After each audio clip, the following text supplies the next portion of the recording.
सरस्वती मैया की। Mix by DJ Ramkumar Kalapati Madhubani. गजब है मुस्कान छै।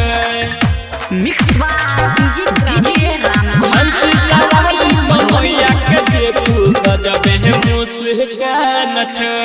गजब है मुस्कान छै।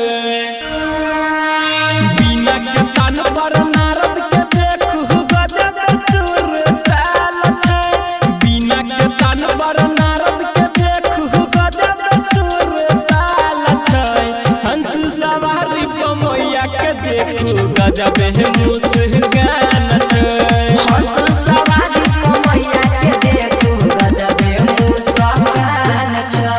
बिना के तन पर नारद के देखू गजब सुरताल छै। बिना के तन पर नारद के देखू गजब सुरताल छै। हंस सवारी मैया के देखू गजब है मुस्कान छै। हंस सवारी मैया के देखू गजब मुस्कान छै। डीजे प्रेम से बोलिए सरस्वती मैया की। गजब है मुस्कान छै। हंस सवारी मैया के देखू गजब है मुस्कान छै।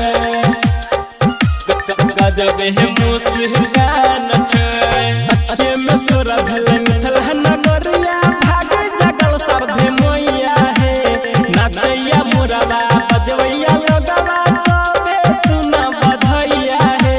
बजबैया सबे बधैया अच्छे में सोर भेल मिथल नगरिया भाग जगल सर्धे मैया हे।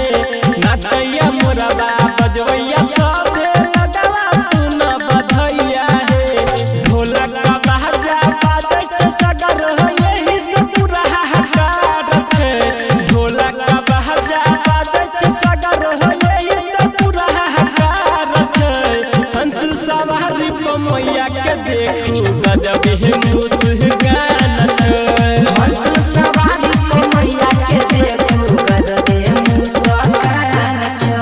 डीजे प्रेम से बोलिए सरस्वती मैया की। गजब है मुस्कान छै। हंस सवारी मैया के देखू गजब mix by DJ Ramkumar Kalapati Madhubani. मुस्कान छै। बड़ खुश हम